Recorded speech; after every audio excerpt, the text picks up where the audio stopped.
When you're taking out a loan as an investor, it's a non-owner occupied property. So you're at least putting down 20%. And if you're talking about a property that's, $300,000, $400,000, $500,000, you're talking about $100,000. It's a lot of money. So if you're going to do a seller finance or let's say subject to, how do you negotiate like a down payment to the seller? It depends on the situation. If I'm being like fully transparent with you, we have done a big majority of them where it's zero money to the seller or very little money to the seller. Because from our point of view on the investment side is we're providing them assistance by helping them sell a house that's unsellable. So if I'm helping you buy a house, sell a house that's unsellable, it has to make sense for me because I'm already over leveraged by buying it a little bit over than what I could as an investor. Sometimes we're buying it right at market value. Mm-hmm. So we're taking on that risk and we're taking on the payments. But it depends on the situation and what the seller needs. Like we've given the seller $5,000, $10,000, $15,000, depending on the intricacies of the deal. But for example, if it's a deal where like it's barely cash flowing and I'm taking on a big risk, what a lot of agents get stuck on is the money.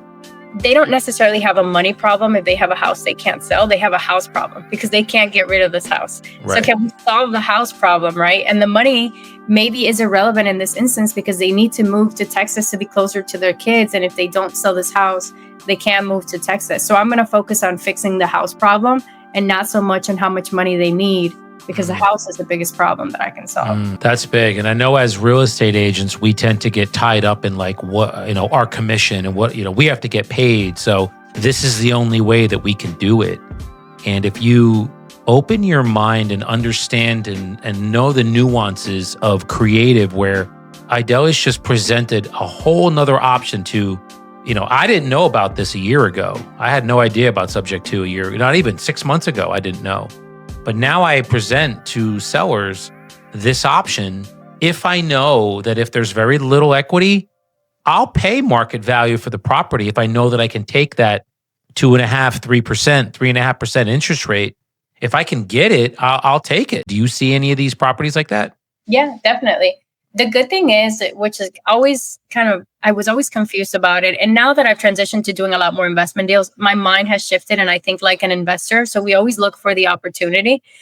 But a lot of times as agents, we're hyper focused on the commission and how can we get a commission on the deal. So we're blind to the other opportunities. I'll give you an example. Like I have agents that are like, look, I went to an appointment and it was a great deal for a fix and flip, but like they didn't want to list it. And then I'm like, okay, so why didn't you buy it? Like, why not you move forward and purchase that property and do the deal? Oh, I don't know, because I was just focused on getting the listing. So the getting the listing is what keeps us a lot of times from doing more deals and making more money. And I was, and to an extent still am, ignorant to all that creative financing is. I don't know all of it yet. So I'm just learning this as I go. But it has opened my mind to a plethora of options that we have.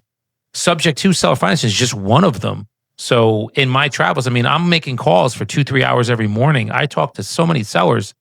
Now that I have a somewhat of an idea of how to present, and we're going to get into this in a minute, how to look at a seller and say, well, I can't list it, so I'm not just going to throw it away. I can do other things with it. How do they present this to the seller? Here's option A, Mr. Seller. In order for us to sell the house, here's the reality of the market. There is no equity or there's very little equity. So I know you mentioned your goal was to move to Texas and be closer to your family. If you knew that in order to move to Texas and be closer to your family, it meant that you have to bring $30,000 in closing. Would you do that in order to accomplish that move? Wait for their response. Some people are going to say, yes, I'm okay with paying that much. But like 9 out of 10 are going to say, no, if that's what it takes, I'm not going to sell, or I don't have the money, or like that's not going to work. Or even worse, they're going to tell you, can you list it at a higher price and see if you can offer?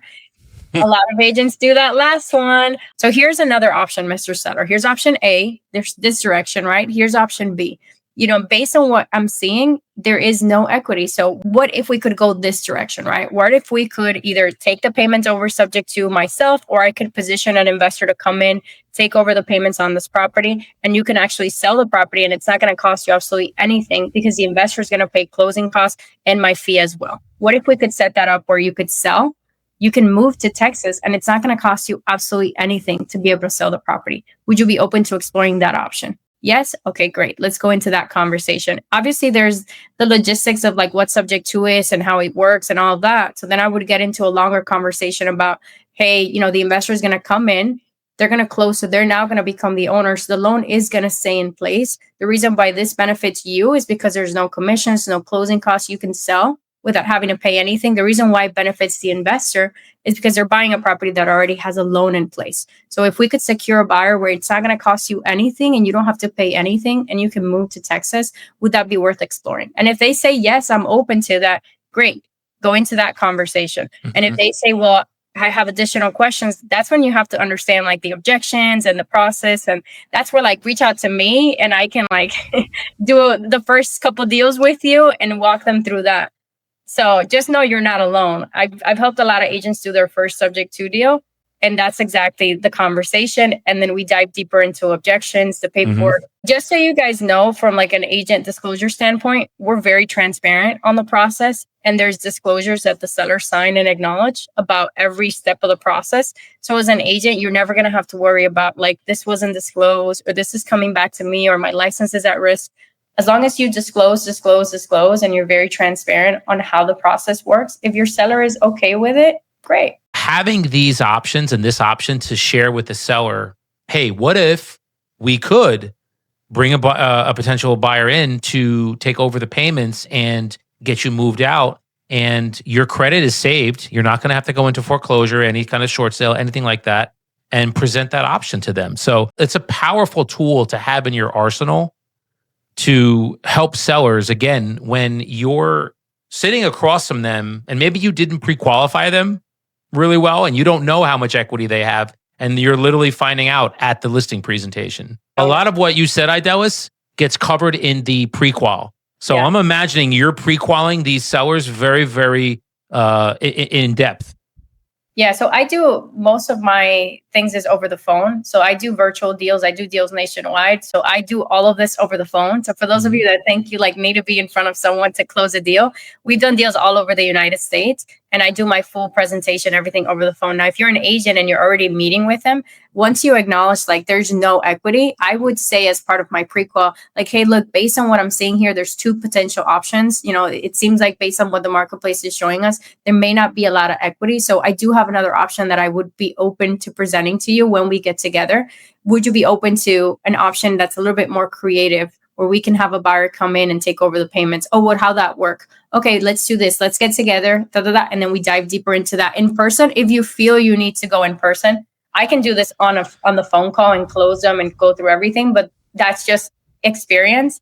But you can set up an appointment to meet with them in person and do that in person as well. Because you have this skill, Idalis, you have an advantage over other agents that only offer one option, which is, listing. Everything goes into that funnel.